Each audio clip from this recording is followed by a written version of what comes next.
So much has happened since my last video. I was talking about my first published book, Hung Jury, which I wrote in the early 1990s before there was a law against stalking and harassing in the United States. That bill was written by Congressman Joe Kennedy around 1994, and before then there were no laws to get restraining orders for someone who was stalking and harassing you. And I learned that the hard way because somebody had been stalking and harassing me, which is what partly inspired me researching and writing the book as an undergraduate. I'm sitting here now with a book written by James Patterson, and I wanted to follow up with this book because after talking about my book Hung Jury, written in the 90s, and the video posted around the time the Karen Read verdict came out and the P. Diddy verdict, just underscoring how broken our world and our system is, our legal system. Very, very broken. Now there's ongoing news every day almost. You might have heard the Jeff Epstein files. Did they exist? What's going on? There must have been evidence to convict him because he was convicted along with that woman, G. Max, who's still in prison. What's going on? Somebody must know something. There was enough evidence to convict 2 people of sex trafficking children. But again, I'm sitting here with this book written by James Patterson, also fiction like Hung Jury, because during the pandemic, I had the opportunity to have my name written into a James Patterson book. It might seem like a silly request, silly opportunity, but I was in total isolation.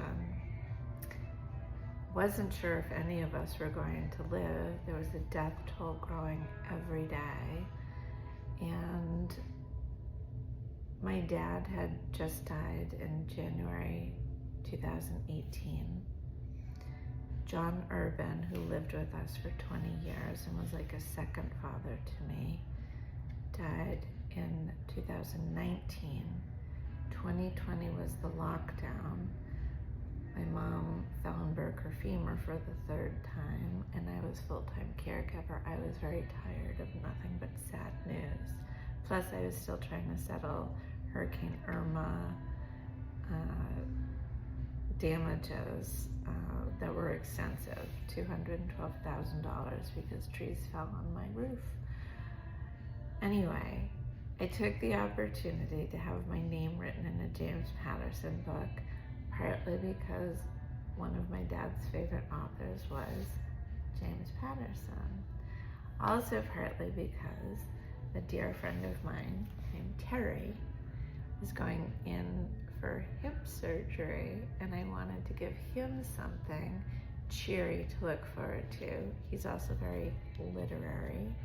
I met him, he was the vice president of Houghton Mifflin, while they were pursuing me to publish the book version of Hung Jury.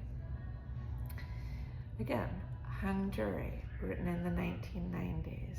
The world was broken then too, and all the characters were very broken.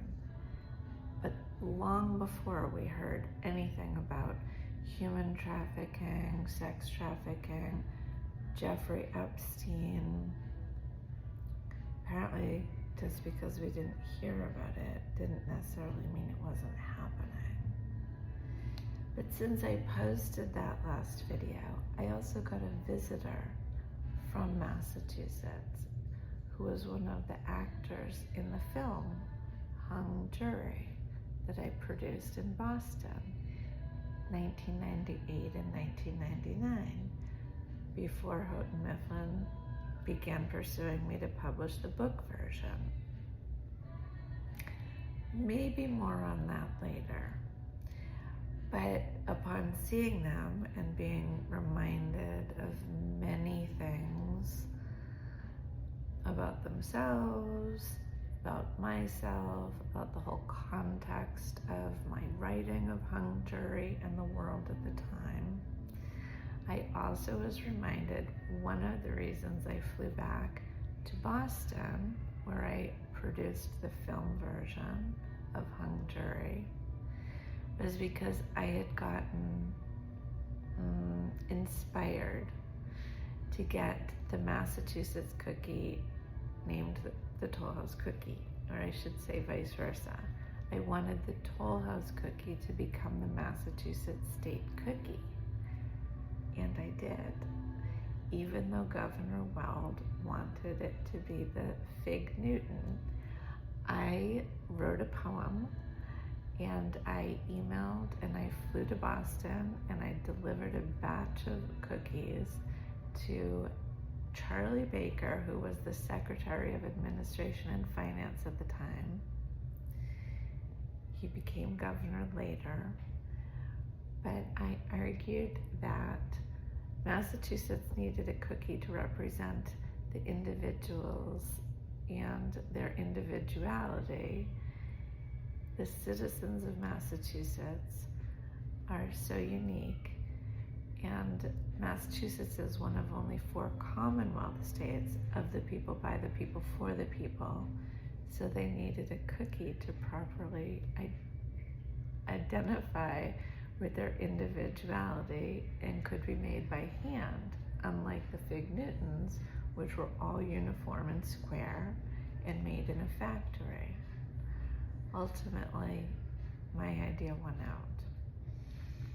But I mention all this because I had learned that the cookie itself was invented in Massachusetts, which is why I was inspired. It was invented by a woman who ran a toll house, and she was making the butter drop dew cookie, and she thought a chocolate version would be nice, but the chocolate didn't melt all the way, and it created what we know as the Toll House cookie. All that to be said, women deserve to be credited, recognized, economically reimbursed, compensated for their contributions to society. So back to the Obsessed book. During the pandemic, I just wanted something cheery to be able to talk about, and sometimes we do have to create our own joy. So I won this opportunity through my own hard work and my own earned income, which I contributed to charity. James Patterson did name me a character in this book. I had to write a bio. I had to write things that I like to do, favorite hobbies, maybe travel destinations. But again, we were living in a pandemic, not traveling very far. We weren't allowed to even travel anywhere without masks. But my friend Terry suggested I write about my passion for getting justice for John Urban, who had been taken advantage of by people in Massachusetts. According to witnesses who testified under oath, people unplugged his phone, drugged him with Xanax to steal his money. It's much darker and more complicated than that, but it's really tragic what the evidence had shown. Unfortunately, I was thousands of miles away when I learned about this, and it was a long uphill battle to try and find the correct people. But targeting people with assets to exploit them is also human trafficking. Human trafficking is not just sex trafficking, like we hear with P. Diddy and Jeff Epstein. As horrible as those crimes are, it's also forced labor and exploiting people with assets. So this book, you can see the back cover. If your child is missing, you want the whole world to stop and go look for them. That's how I felt, even though John was not my child. I wanted the whole world to just stop and get some justice for what they did.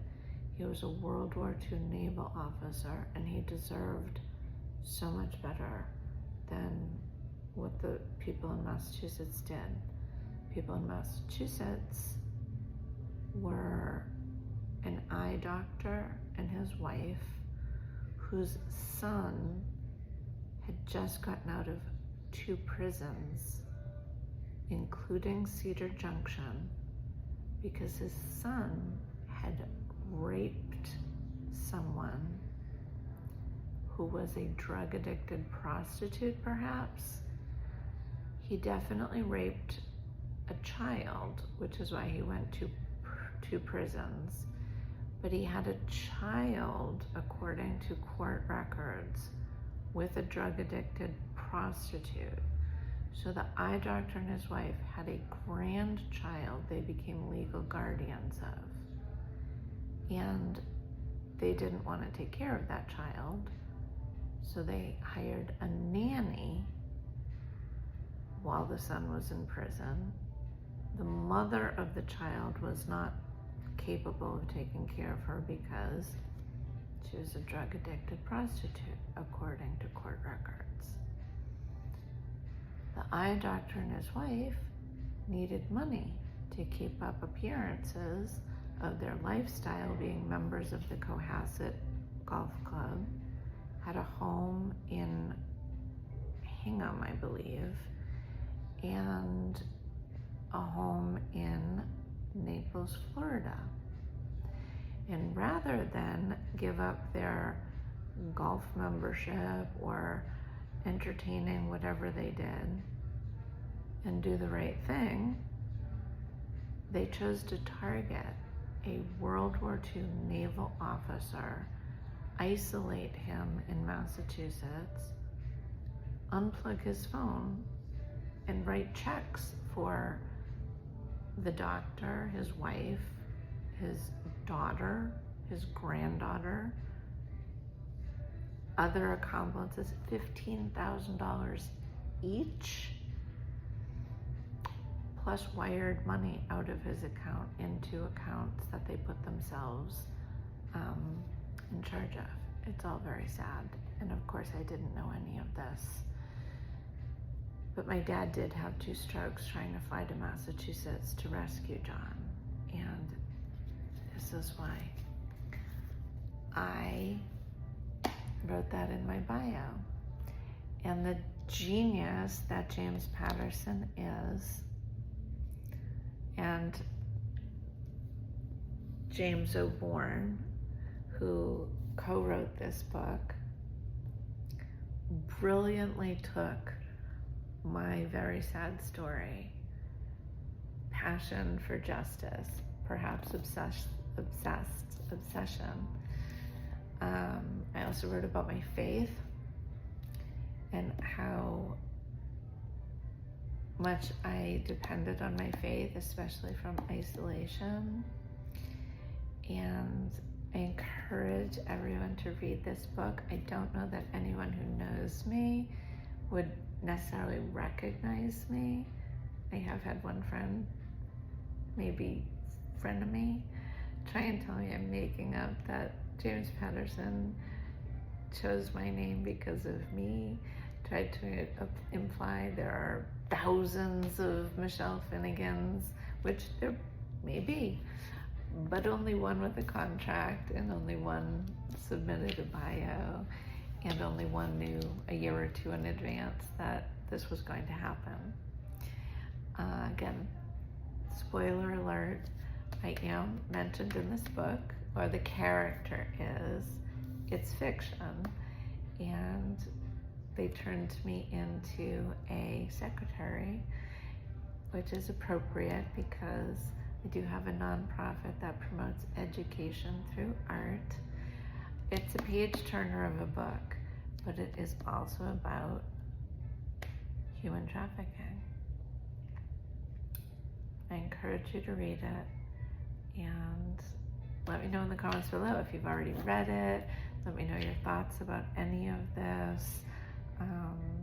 Enjoy the creative journey and stay strong. The truth always does come out in the end. I am not a perfect person.